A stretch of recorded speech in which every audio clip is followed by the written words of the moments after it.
Break के बाद आपका एक बार फिर स्वागत है। हम हैं हाड़ौती के सबसे अहम शहर कोटा में, जहां से हमारे साथ हैं भारतीय जनता पार्टी के उम्मीदवार ओम बिरला जी।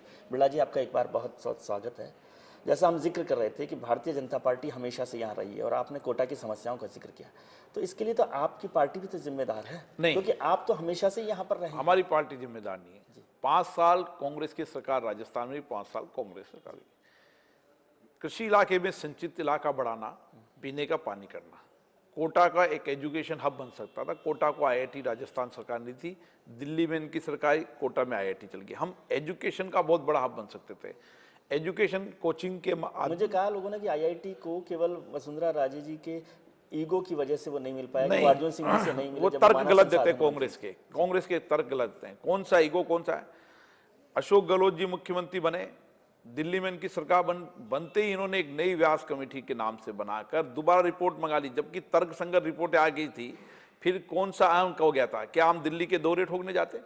एक राज्य का विशेषता, राज्य प्रस्ताव भेजता, उसको केंद्र अनुमति देता। ये सिस्टम बना हुआ देश का, आप सिस्टम को बदल दोगे क्या?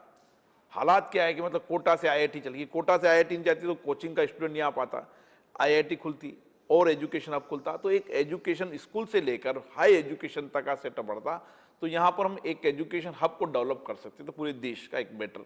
अब आज सब लोग आईआईटी की ट्रेनिंग के लिए तो यहाँ आते हैं, लेकिन यहाँ आईआईटी नहीं। हाँ, आईआईटी की ट्रेनिंग के लिए आता है, बच्चा यहाँ कोचिंग करने आता है, बच्चा यहाँ पर पढ़ता है, अच्छा वातावरण बच्चे को मिला है वहाँ पर, और बेटर वातावरण मिलता, और बेटर स्कूल्स होते हैं, और बेटर कोचिंग इंस्टीट्यूट होते हैं, और बेटर संस्थान होती है, हाई एजुकेशन संस्थान होती, तो एक एजुकेशन हब हम कोटा का बना सकते थे। इसी तरीके का एक औद्योगिक शहर कहलाता था किसी जमाने में। जमाने तक तो बहुत बड़ा इंडस्ट्रियल टाउन होता हाँ, बहुत बड़ा। कल तो इंडस्ट्री खत्म होगी, चलती इंडस्ट्री सेमकोर बंद होगी। मतलब सरकार ने कभी प्लान नहीं की। पहले यहाँ पे गैस लाइन नहीं थी, गैस लाइन आ गई, लेकिन किस तरीके से इंडस्ट्री डेवलपमेंट प्लान बनाया जा सकता है, इंडस्ट्री कैसे डेवलप की जा सकती है। 2 सेक्टर हैं जिस पर हम रोजगार को कर सकते हैं, एक इंडस्ट्री सेक्टर, एक सर्विस सेक्टर। दोनों सेक्टर पर ध्यान दिया। इंडस्ट्री सेक्टर को हम डेवलप करते, यहाँ पर पर्याप्त मात्रा में पानी, पूरे देश के अंदर कहीं पानी नहीं है जितना यहाँ पानी है। पानी एक इंडस्ट्रीज के लिए पानी सबसे प्राथमिकता है। सेकंड बिजली है, यहाँ बिजली यहाँ पर हर तरह की बिजली बनती है, पानी से बिजली बनती है, कोयले से बिजली बनती है, गैस से बिजली बनती है, न्यूक्लियर से बिजली बनती है। एक ऐसा बिजली का हाउस है कि जबरदस्त तरीके का। यहाँ रोड कनेक्टिविटी बेटर है, तो बेटर रोड कनेक्टिविटी सबसे, रेड कनेक्टिविटी सबसे बड़ा सेंट्रल रेल कनेक्टिविटी का, एयर कनेक्टिविटी बनानी थी इनको। अगर ये सब कनेक्टिविटी है तो फिर इंडस्ट्री सेक्टर डेवलप क्यों नहीं, मंशा नियत क्यों नहीं काम करने की? और यही कारण रहा। डेवलप की बात कर रहे हैं, मैं तो कह रहा हूं जो था वो वही बंद हो गया। तो ये एक इनकी मानसिकता नहीं थी, विजन नहीं था। एक विजन होता है प्रधानमंत्री का, एक विजन होता है मुख्यमंत्री का, कैसे अब सर्विस सेक्टर के आप देख लें, यहाँ पर मुकुंदा हिल एक अच्छी डेवलप सेंचुरी बन सकती है। यहाँ पहाड़ोती का पानी है, तो यहाँ पर पूरा पर्यटन सर्किट, कोटा, बूंदी, बारा, झालावाड़ मिला के पर्यटन सर्किट बन जाए, तो सर्विस सेक्टर डेवलप हो गया। सर्विस सेक्टर पर्यटन का हो गया, सर्विस सेक्टर एजुकेशन का हो गया, और इंडस्ट्री सेक्टर हो गया। तो पूरे इलाके के अंदर नौजवानों को, और यहाँ पे एग्रीकल्चर बेस्ड बहुत बड़ा इलाका है, एग्रीकल्चर बेस्ड इंडस्ट्री डेवलप की जा सकती थी। तो तमाम चीज़ों को अगर विजन से काम करते तो मुझे लगता है कि हाड़ौती का बहुत जबरदस्त तरीका विकास होता, और शायद भगवान ने चाहा तो वसुंधरा जी और नरेंद्र मोदी के नेतृत्व में हम फिर नए हाड़ौती के विकास की संभावना को करें। एक बड़ा इशू, जैसा आप भी जिक्र कर रहे हैं, सर्विस सेक्टर और इंडस्ट्रीज के बाद है एयरपोर्ट को लेकर। एयरपोर्ट यहाँ पर है, लेकिन एयर सर्विसेज यहाँ पर नहीं। एयरपोर्ट है, एयर सर्विस नहीं है। मुश्किल क्या है? कोई मुश्किल नहीं, विजन नहीं और निर्णय करने की क्षमता नहीं। किसी व्यक्ति से, हम जब नरेंद्र मोदी जी यहाँ आए थे, हमने चर्चा की उनसे कि आप जिस हेलीपैड पर, तो यहाँ एयर सर्विस, हम विधानसभा के चुनाव में सब चर्चा कर चुके हैं, इंडस्ट्री सेक्टर की चर्चा कर सके हैं, एजुकेशन सेक्टर, हमारा हैंगिंग ब्रिज पर विधानसभा चुनावों में आपने बहुत चर्चा कर ली, उसके 100 दिन हो गए, कुछ किया नहीं आपने। नहीं, ये विषय था सेंटर की विषय चर्चा उनसे की, क्योंकि वो भावी प्रधानमंत्री बनने वाले थे, वो मुख्यमंत्री बनने वाले नहीं थे। मुख्यमंत्री जी बनने वाली थी वसुंधरा जी। हमने प्लान किया है, आप देखना 500 दिन के अंदर कोटा की जनता को ये 100 दिन के प्लान में नहीं हो सकती, ये एक लंबा प्लान लगा। केंद्र में भी आती है और ओम बिरला जी दिल्ली चले जाते हैं और मंत्री बन जाते हैं। हम समस्या का एयरपोर्ट बनेगा, समस्या का अंतिम पड़ाव, हाँ एयरपोर्ट चलेगा, एयरपोर्ट भी बनेगा, हैंगिंग ब्रिज भी 5 साल में पूरा होगा, दुर्घटना रहित शहर बनाएंगे, एजुकेशन प्लान आपने सड़क के बीच में से निकाल, वो नेशनल हाईवे का हमने कर दिया है। स्टेट राजस्थान सरकार उसको जब ये दिल्ली वाले नहीं बना रहे थे तो हमने स्टेट में ले लिया है उसको, 4 लाइन कोटा से झालावाड़ 4 लाइन रोड बना रहे हैं। लेकिन बात आप बहुत अच्छी कर रहे हैं, भरोसा भी बहुत दिला रहे हैं, लेकिन अभी जो एक्सपीरियंस रहा पिछले 100 दिन का, 100 दिन के अंदर 100 दिन के अंदर वो कुछ भी तो योजना नहीं नहीं बन किया सकती। आपने। 100 दिन के अंदर 100 दिन के अंदर वो प्लान नहीं हो सकते इतना सा तो मुझे ना। करते हैं आप। 100 दिन के अंदर प्लान नहीं हो सकती। 100 दिन की योजनाएं छोटी मोटी योजना से राजस्थानी थाली आपने सजा दी, ना। मुझे 100 एक कटोरी रायता दिन, ये एक प्लान लंबा है। आप एजुकेशन की जमीन लेंगे, हब देखेंगे, एजुकेशन 100 दिन में नहीं हो सकते प्लान। आप देखना 5 साल बाद विजय जी आपसे चर्चा करेंगे तो नए हाड़ौती को बना के चर्चा करेंगे। जब विधानसभा चुनाव में गए थे, आपसे चर्चा हो रही थी, तो वो विधानसभा चुनाव आपने वसुंधरा राजे जी की लीडरशिप में जीता, ऐसा आप कह रहे थे। अब जो चुनाव है, जो लोकसभा के चुनाव हो रहे हैं 25 ये तो नरेंद्र मोदी जी के नेतृत्व में चुनाव चल रहा है। पूरा देश नरेंद्र मोदी जी को प्रधानमंत्री बनाना चाहता है। हम भी अब प्रासंगिक हैं इसमें। अब देश चाहता है कि बिरला जी का कोई मतलब नहीं, नहीं कोई मायने है, नहीं है। अब तो देश चाहता है एक सशक्त मजबूत प्रधानमंत्री बनाना, जो देश में निर्णय कर सके, फैसले कर सके।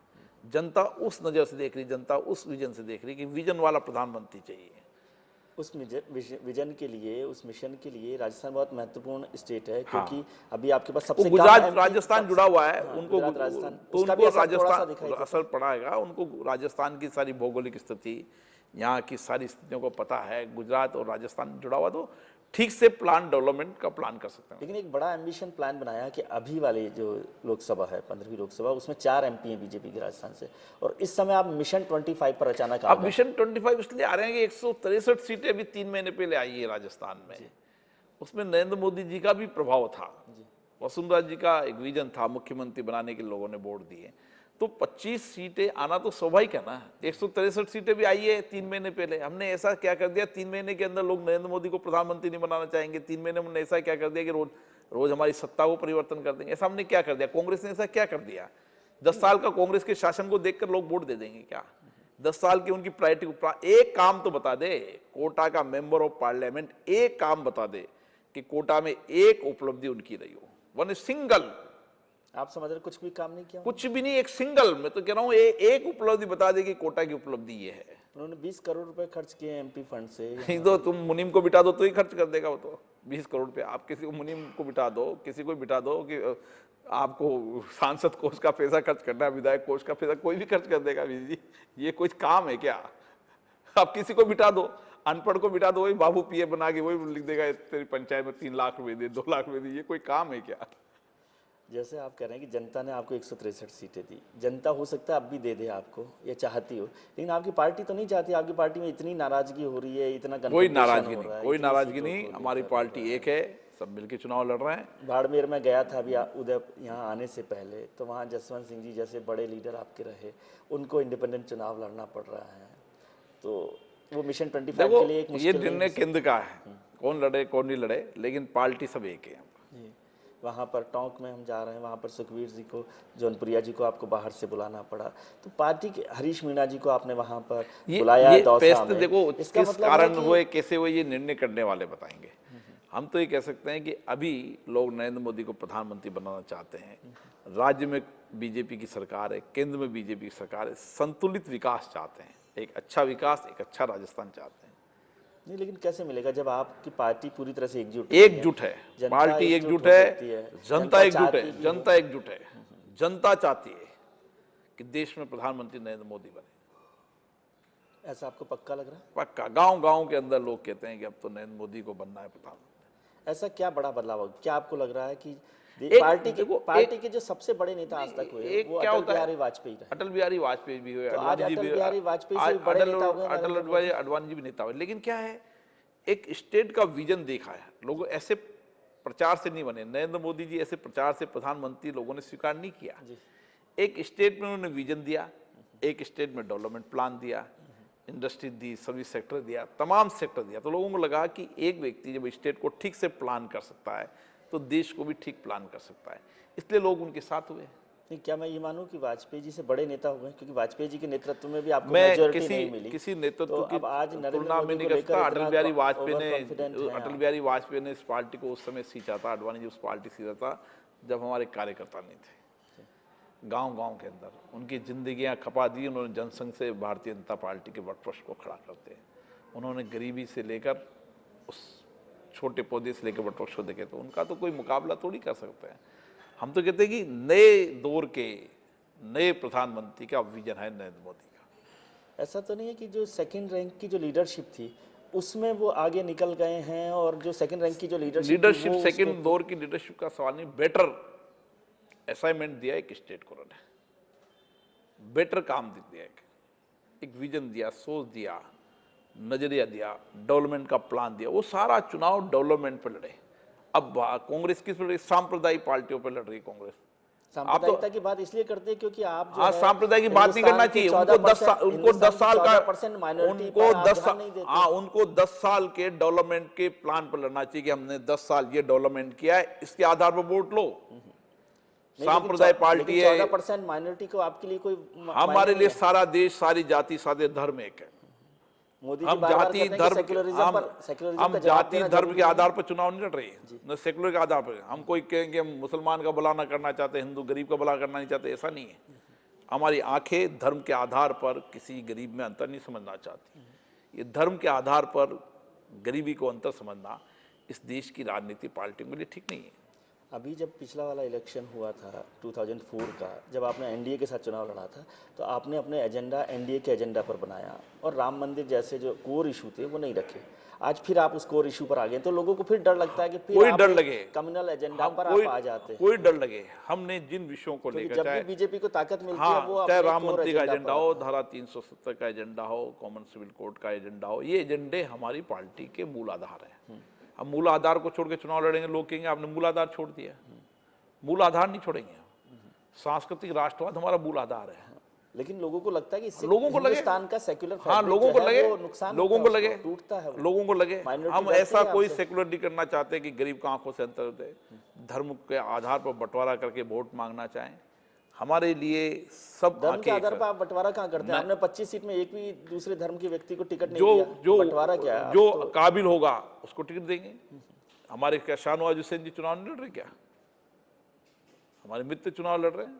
14% मुसलमान है सर। हाँ, 14% हो या 40% हो, हम प्रतिशत के आधार पर टिकट नहीं बांटेंगे। हम जातीय धर्म के आधार पर टिकट बांटना इस देश की राजनीति पॉलिटिशियन के लिए ठीक नहीं है। 40% हो, 50% हो, आपको होगी 50% इसलिए इस जाति के टिकट दे दो। न्यायपूर्ण बात यह है कि जो जहां उपयुक्त उम्मीदवार है उस उपयुक्त उम्मीदवार को टिकट दे। आज यूथ जो है वो सबसे बड़ा वोटर है। 35 साल से कम उम्र के लोग 50% हैं, लेकिन जो आपका घोषणा पत्र आया उसमें यूथ के जो खासतौर से अनएम्प्लॉयमेंट की बात थी, उस पर कोई बड़ी चर्चा, कोई प्लान, स्किल डेवलपमेंट प्लान में जी नरेंद्र मोदी जी ने कहा है कि गुजरात का जितना बजट है केंद्र सरकार का ले। अब केंद्र सरकार स्किल डेवलपमेंट के आधार पर हर बच्चे को शिक्षा का रोजगार मुखी, ये हमने एजेंडे में रखा है। और इसी से हम गांव-गांव के बच्चों को जोड़ेंगे ताकि हर हाथ को काम मिल सके, हर नौजवान शिक्षित हो सके, शिक्षित का दक्ष हो सके, ट्रेंड हो सके। शिक्षित दक्ष दोनों चीजों को मिलाकर हम नया भारत बनाएंगे जिसमें बेरोजगारी समाप्त। लेकिन आपको उम्मीद है कि नरेंद्र मोदी का सहारा जो है वो आपकी नैया पार कर देगा इस बार पार्टी की? नरेंद्र मोदी का सहारा नहीं, पूरी पार्टी ताकत संगठन खड़ा है। नरेंद्र मोदी जी एक विजन वाले प्रधानमंत्री, जनता इसलिए उनको चाहती है। चलिए, बहुत बहुत शुभकामनाएं आपको। धन्यवाद। Thank you. बहुत शुभकामनाएं।